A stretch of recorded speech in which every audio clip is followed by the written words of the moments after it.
Halo sahabat Pro Familia, kembali di channel Pro Familia yang membahas tentang membangun keluarga atau rumah tangga. Pro Familia akan membahas berbagai topik menarik seperti parenting, perkawinan, pendidikan anak, komunikasi, keuangan keluarga, psikologi, kesehatan, dan masih banyak lagi. Terima kasih sudah bergabung dengan Pro Familia, dan jangan lupa untuk like, share, subscribe, dan komen untuk mendapatkan informasi terbaru seputar membangun keluarga atau rumah tangga.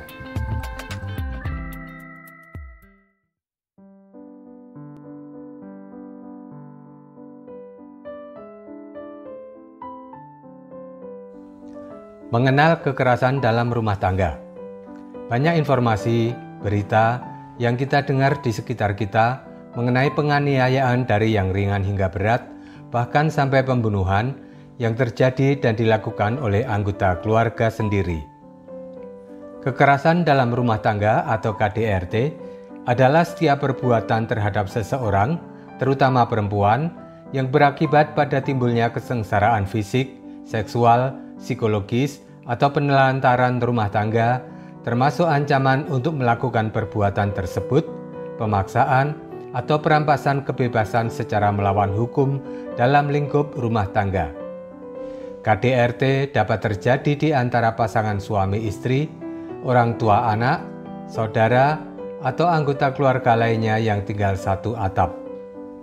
KDRT merupakan pelanggaran hukum dan hak asasi manusia atau HAM yang harus ditangani dengan serius.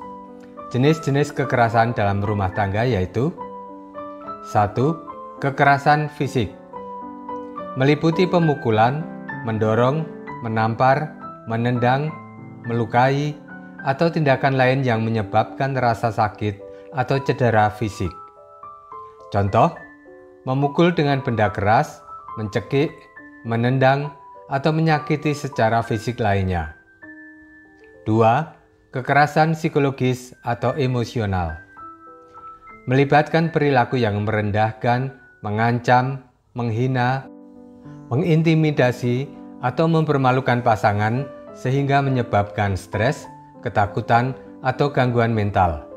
Contoh, menghina terus-menerus, gaslighting, yaitu bentuk manipulasi dalam suatu hubungan yang membuat korbannya selalu merasa bersalah dan meragukan diri sendiri, menyalahkan korban, atau mengisolasi korban dari lingkungan sosial.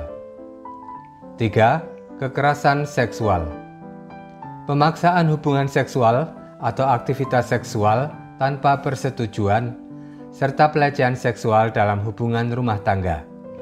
Contoh, memaksa berhubungan seksual ketika pasangan tidak menginginkannya, memperlakukan pasangan secara seksual tanpa persetujuan.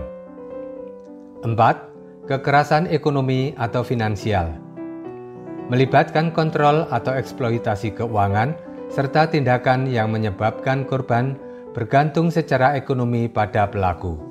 Contoh, mengontrol semua pengeluaran rumah tangga, melarang pasangan bekerja, atau mengambil penghasilan pasangan tanpa izin.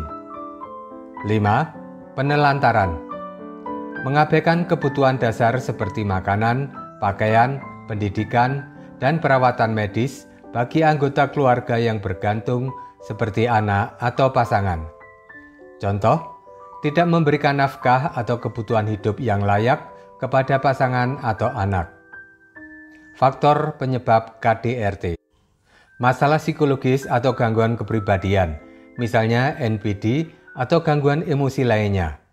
Kecanduan alkohol atau narkoba yang mengurangi kontrol diri. Ketidaksetaraan gender dan budaya patriarki yang memberikan kuasa berlebih pada satu pihak. Tekanan ekonomi yang memicu stres dan konflik dalam rumah tangga. Pola asuh kekerasan di masa lalu, di mana pelaku menyaksikan atau mengalami kekerasan dalam keluarganya saat kecil. Dampak KDRT. Dampak fisik, yaitu cedera serius, cacat, atau kematian. Dampak psikologis, yaitu depresi, gangguan kecemasan, PTSD atau Post Traumatic Stress Disorder. Dampak sosial, yaitu isolasi, kehilangan dukungan dari lingkungan.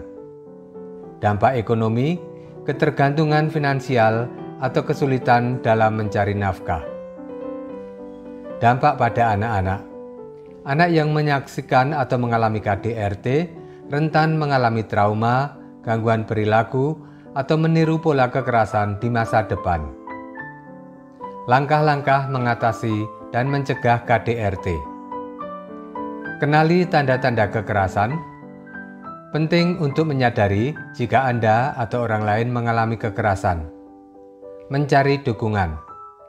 Hubungi keluarga, teman, atau lembaga bantuan korban KDRT. Laporan kepada pihak berwenang. Segera laporkan ke polisi atau pihak terkait jika terjadi kekerasan. Konsultasi profesional. Mendapatkan bantuan dari psikolog atau konselor. Membangun kesadaran masyarakat.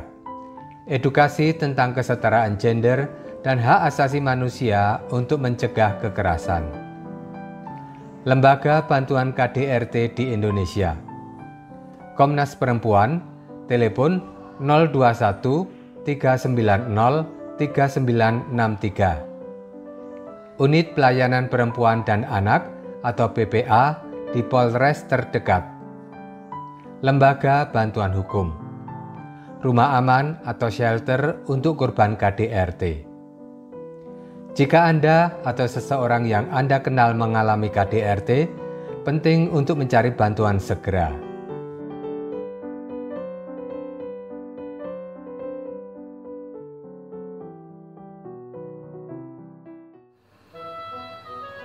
Sahabat Pro Familia, terima kasih sudah menonton. Semoga bermanfaat. Mari kita jaga kebersamaan dan cintai keluarga kita. Sampai jumpa pada video berikutnya. Salam harmonis.